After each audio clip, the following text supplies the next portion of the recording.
Presidenta, muy buenos días, compañeros asambleístas. En realidad,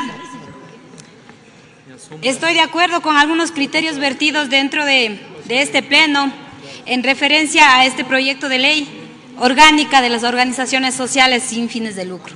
Es verdad que la Constitución, en el artículo 66, numeral 13, por ejemplo, y varios instrumentos internacionales inclusive garantizan el derecho a la libertad de asociación y de manifestarse de forma libre y voluntaria. Por lo tanto, el derecho de asociación es un derecho humano inherente a las personas, por lo que su regulación debe ser mínima con el fin de pronto evitar vulneración y violación de derechos establecidos ya de forma general en la misma Constitución, de pronto tal como ocurrió con el tema del derecho a la comunicación. Los decretos ejecutivos números 739 y 16, expedidos por el gobierno anterior, eran instrumentos infraconstitucionales, que sirvió para controlar el rol de las organizaciones sociales y para perseguir a sus dirigentes. Estos decretos fueron derogados al entrar en vigencia el decreto ejecutivo 109 del 23 de octubre del 2017, emitido por el actual presidente de la República.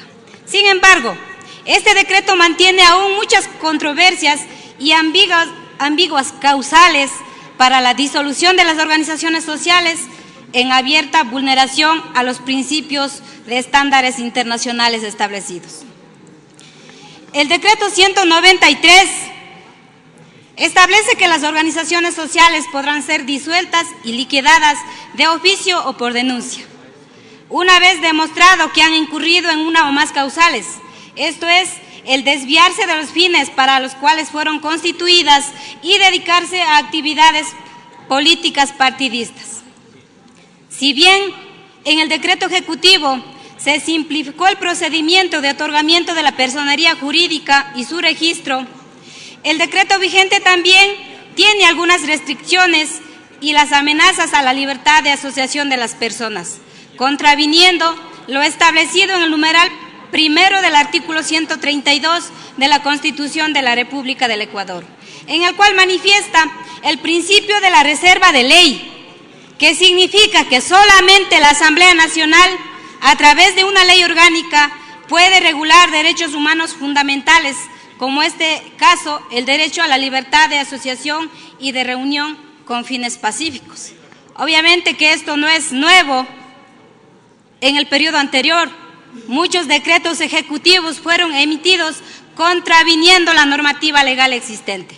Pero bueno, la expedición de una ley orgánica que regule el derecho de la libre asociación es una obligación ineludible de la función legislativa.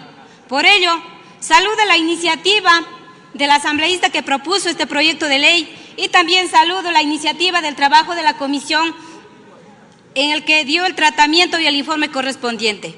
Sin embargo, quiero mencionar algunas observaciones y preocupaciones que tengo ante este proyecto de ley. Primero, no hay claridad respecto al objetivo y su ámbito de aplicación.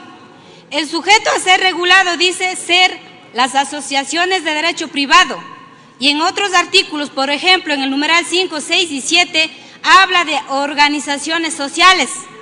Propongo que se incorpore un artículo que defina la naturaleza y el tipo de organizaciones sociales, porque, por ejemplo, las fundaciones, las corporaciones no pueden ser catalogadas necesariamente como asociaciones, menos las organizaciones no gubernamentales extranjeras, que por su estatus de cooperantes internacionales requieren de un tratamiento diferenciado.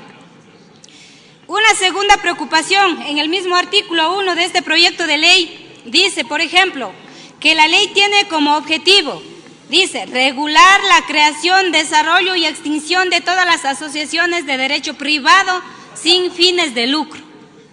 Y en el inciso final del mismo artículo dice que podrán asociarse personas sin fines de lucro con personas que tienen finalidad de lucro, o sea, con bancos, con compañías.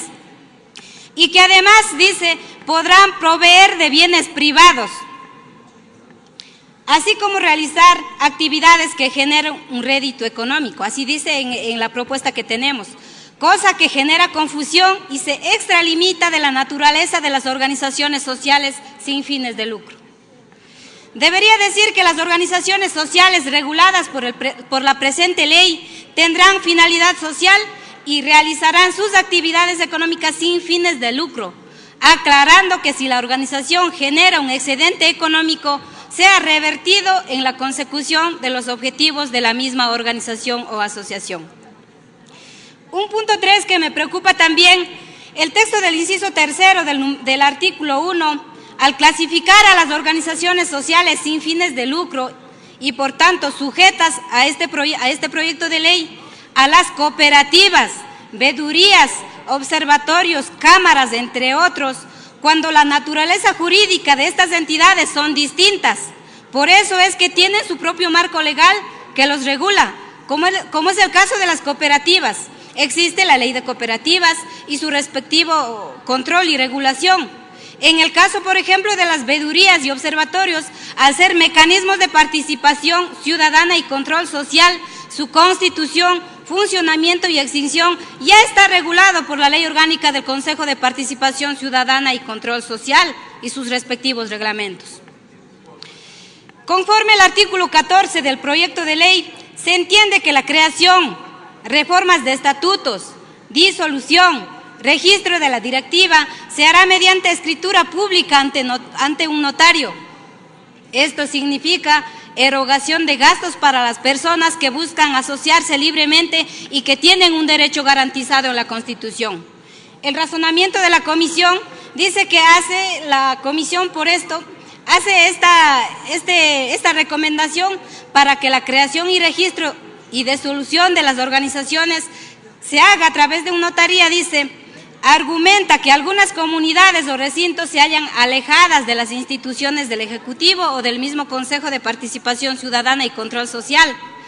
No se ajusta a la realidad, porque el Consejo de Participación Ciudadana y Control Social, como la Secretaría de la Política, por ejemplo, tiene sus oficinas en cada una de las provincias de nuestro país.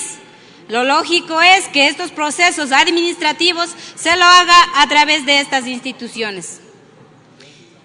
Finalmente tengo algunas observaciones y que deben también quedar plasmados en esta propuesta de ley respecto a las organizaciones no gubernamentales extranjeras, que pueden también ser algunas fundaciones. Es necesario establecer el procedimiento de registro y coordinación con el Ministerio de Relaciones Exteriores, por ser el ente rector de la cooperación internacional.